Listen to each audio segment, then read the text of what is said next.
Welcome back to Little Women. Joe was very busy in the garret, for the October days began to grow chilly and the afternoons were short. For 2 or 3 hours the sun lay warmly in the high window, showing Joe seated on the old sofa, writing busily with her paper spread out upon a trunk before her, while Scrabble, the pet rat, promenaded the beams overhead, accompanied by his oldest son, a fine young fellow, who was evidently very proud of his whiskers. Quite absorbed in her work, Jo scribbled away till the last page was filled, when she signed her name with a flourish and threw down her pen, exclaiming, "There, I've done my best. If this won't suit, I shall have to wait till I can do better." Lying back on the sofa, she read the manuscript carefully through, making dashes here and there, and putting in many exclamation points, which looked like little balloons. Then she tied it up with a smart red ribbon, and sat a minute looking at it with a sober, wistful expression, which plainly showed how earnest her work had been. Joe's desk up here was an old tin kitchen, which hung against the wall. It is where she kept her papers and a few books, safely shut away from Scrabble, who, being likewise of a literary turn, was fond of making a circulating library of such books as were left in his way by eating the leaves. From this tin receptacle Jo produced another manuscript, and putting both in her pocket, crept quietly downstairs, leaving her friends to nibble on her pens and taste her ink.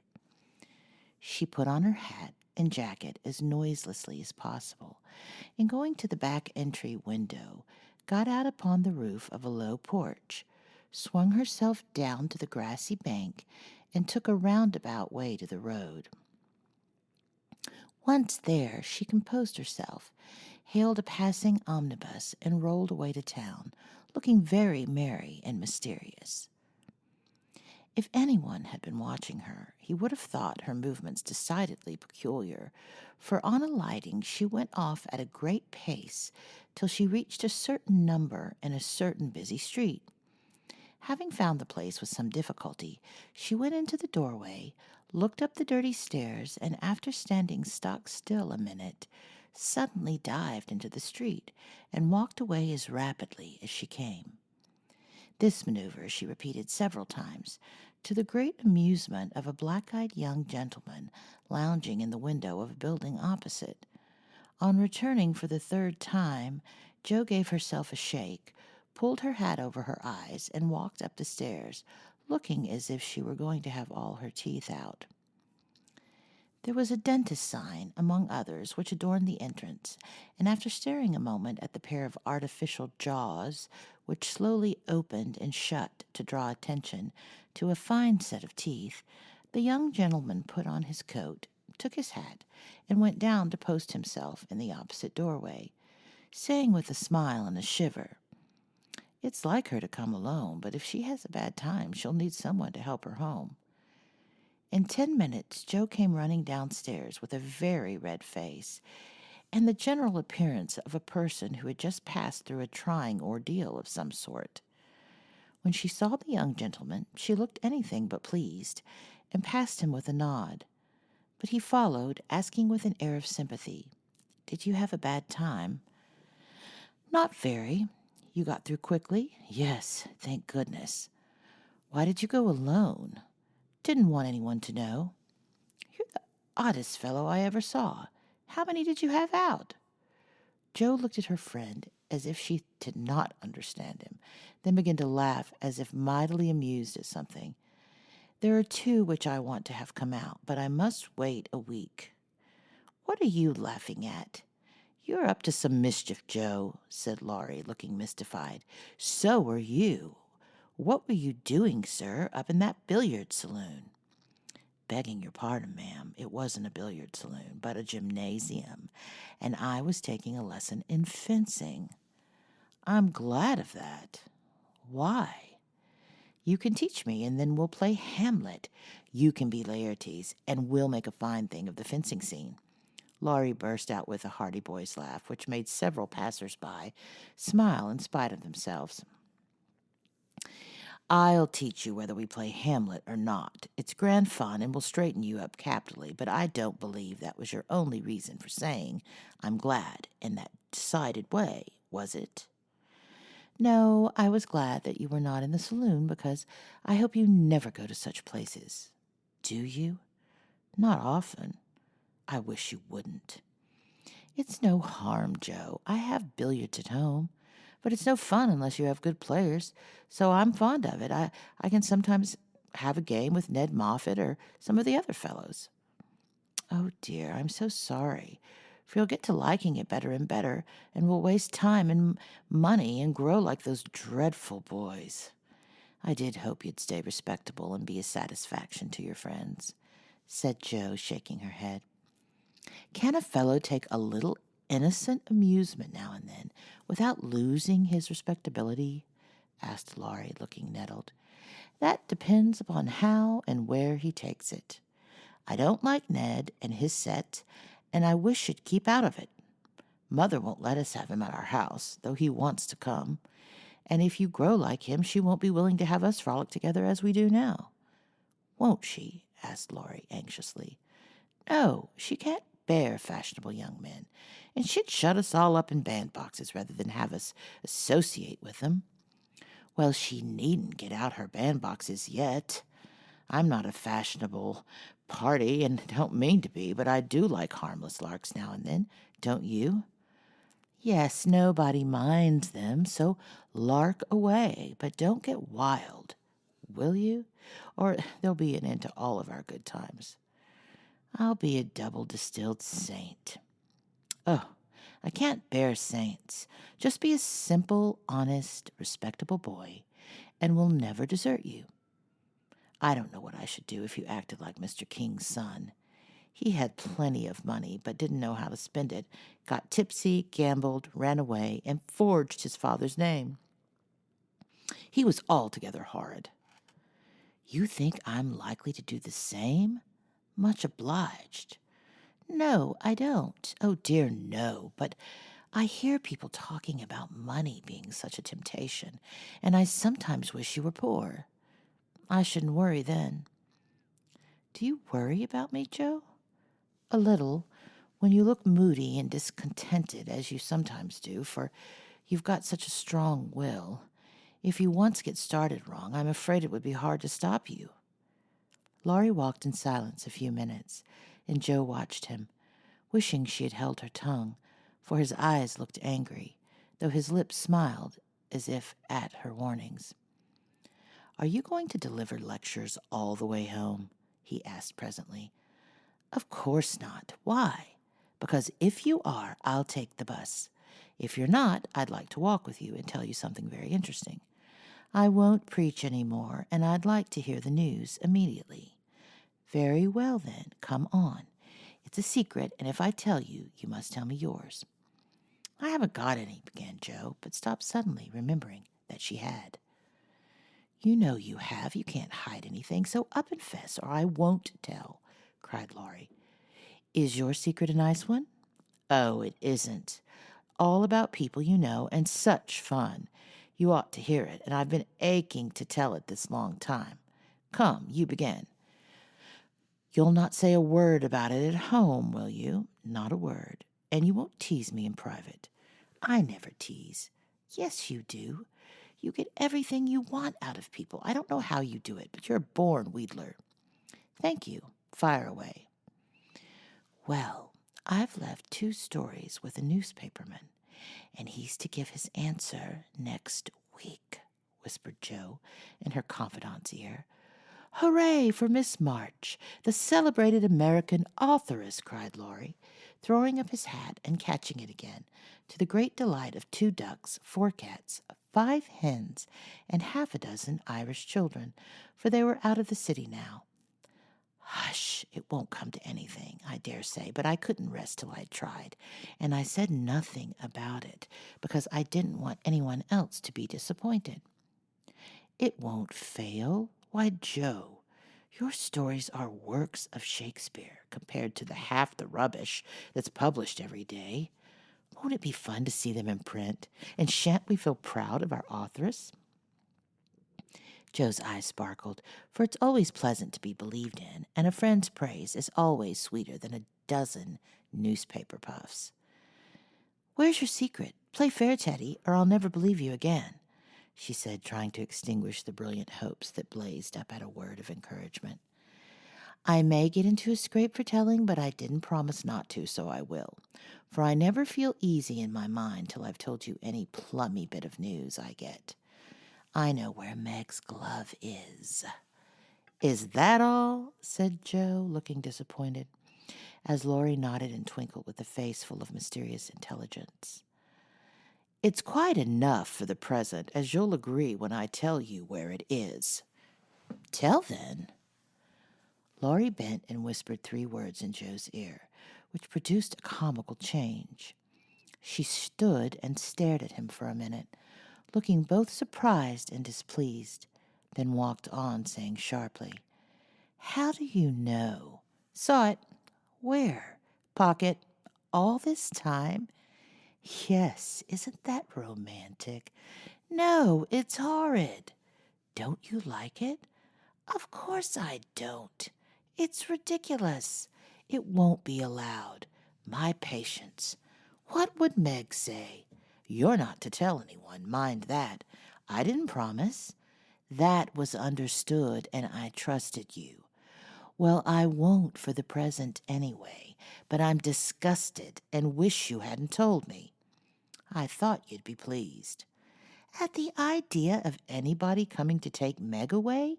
No, thank you. You'll feel better about it when someone comes to take you away. I'd like to see anyone try it," cried Joe fiercely. "So should I," and Laurie chuckled at the idea. "I don't think secrets agree with me. I feel rumpled up in my mind since you told me that," said Joe, rather ungratefully. "Race down this hill with me and you'll be all right," suggested Laurie. No one was in sight. The smooth road sloped invitingly before her, and finding the temptation irresistible, Joe darted away, soon leaving hat and comb behind her, and scattering hairpins as she ran. Laurie reached the goal first and was quite satisfied with the success of his treatment, for as Atlanta came panting up with flying hair, bright eyes, ruddy cheeks, and no signs of dissatisfaction in her face. "I wish I was a horse, that I could run for miles in this splendid air and not lose my breath. It was capital, but see what a guy it's made me." "Go pick up my things like a cherub as you are," said Joe, dropping them down under a maple tree, which was carpeting the bank with crimson leaves. Laurie leisurely departed to recover the lost property, and Joe bundled up her braids, hoping no one would pass by till she was tidy again. But someone did pass, and who should it be but Meg, looking particularly ladylike in her state and festival suit, for she had been making calls. "What in the world are you doing here?" she asked, regarding her disheveled sister with well-bred surprise. "Getting leaves," meekly answered Joe, sorting the rosy handful she had just swept up. "And hairpins," added Laurie, throwing 6 into Joe's lap. "They grow on this road, Meg, so do combs and brown straw hats." "You've been running, Joe. How could you? When will you stop such romping ways?" said Meg reprovingly, as she settled her cuffs and smoothed her hair, with which the wind had taken liberties. "Never till I'm stiff and old and have to use a crutch. Don't try to make me grow up before my time, Meg. It's hard enough to have to change all of a sudden. Let me be a girl as long as I can." As she spoke, Joe bent over the leaves to hide the trembling of her lips, for lately she had felt that Margaret was fast getting to be a woman, and Laurie's secret made her dread the separation, which must surely come sometime, and now seemed very near. He saw the trouble in her face and drew Meg's attention from it by asking quickly, "Where have you been calling all so fine?" "At the gardener's, and Sally has been telling me all about Belle Moffat's wedding. It was very splendid. They've gone to spend the winter in Paris. Just think how delightful that must be." "Do you envy her, Meg?" said Laurie. I'm afraid I do." "I'm glad of it," muttered Joe, tying on her hat with a jerk. "Why?" asked Meg, looking surprised. "Because if you care so much about riches, you'll never go and marry a poor man," said Joe, frowning at Laurie, who was mutely warning her to mind what she said. "I shall never go and marry anyone," observed Meg, walking on with great dignity, while the others followed, laughing, whispering, skipping stones, and behaving like children, as Meg said to herself, though she might have been tempted to join them if she had not had her best dress on. For a week or two, Jo behaved so queerly that her sisters were quite bewildered. She rushed to the door when the postman rang, was rude to Mr. Brooke whenever they met, would sit looking at Meg with a woebegone face, occasionally jumping up to shake and then kiss her in a very mysterious manner. Laurie said she was always making signs to one another and talking about spread eagles till the girls declared they'd both lost their wits. On the second Saturday after Jo got out of the window, Meg, as she sat sewing at her window, was scandalized by the sight of Laurie chasing Jo all over the garden and finally capturing her in Amy's bower.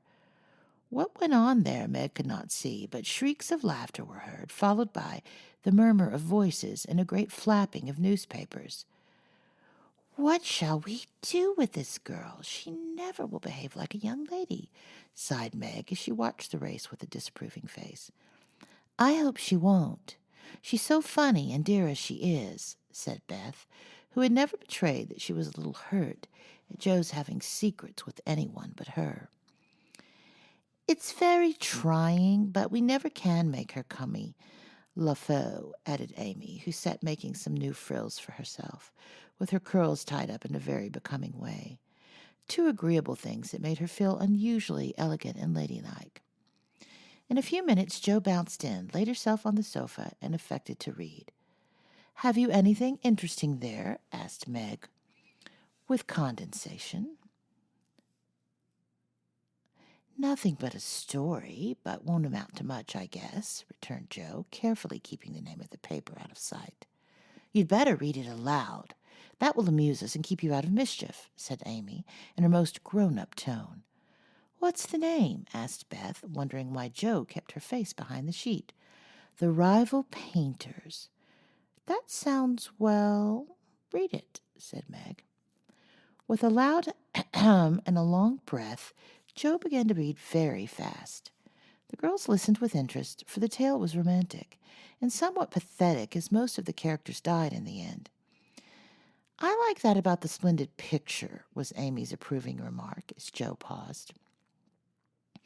"I prefer the lovering part. Viola and Angelo are two of our favorite names. Isn't that queer?" said Meg, wiping her eyes, for the lowering part was tragical. "Who wrote it?" asked Beth, who had caught a glimpse of Jo's face. The reader suddenly sat up, cast away the paper, displaying a flushed countenance, and with a funny mixture and excitement replied in a loud voice, "Your sister." "You?" cried Meg, dropping her work. "It's very good," said Amy critically. "I knew it! I knew it! Oh, my Jo, I'm so proud!" And Beth ran to hug her sister and exult over this splendid success. Dear me, how delighted they all were, to be sure. How Meg wouldn't believe it till she saw the words. Miss Josephine March, actually printed in the paper. How graciously Amy criticized the artistic parts of the story and offered hints for a sequel, which unfortunately couldn't be carried out as the hero and heroine were dead. How Beth got excited and skipped and sang with joy. How Hannah came in to exclaim, "Sakes alive, well, I never!" in great astonishment at that Jo's doings. How proud Mrs. March was when she knew it. How Jo laughed with tears in her eyes, as she declared she might as well be a peacock and done with it, and how the spread eagle might be said to flap his wings triumphantly over the house of March, as the paper passed from hand to hand. "Tell us about it. When did it come? How much did you get for it? What will Father say? Won't Laurie laugh?" cried the family, all in one breath as they clustered about Joe, for these foolish, affectionate people made a jubilee of every little household joy. "Stop jabbering, girls, and I'll tell you everything," said Joe, wondering if Miss Burney felt any grander over her Evelina than she did over her rival painters. Having told how she disposed of her tales, Joe added, "And when I went to get my answer, the man said he liked them both, but didn't pay beginners, only let them print in his paper and notice the stories. It was good practice, he said, and when the beginners improved, anyone would pay. So I let him have the 2 stories, and today this was sent to me, and Laurie caught me with it and insisted on seeing it, so I let him. And he said it was good, and I shall write more. And he's going to get the next paid for, and I'm so happy, for in a time I may be able to support myself and help the girls." Joe's breath gave out there, and wrapping her head in the paper, she bedewed her little story with a few natural tears. For to be independent and earn the praise of those she loved were the dearest wishes of her heart, and this seemed to be the first step toward that happy end.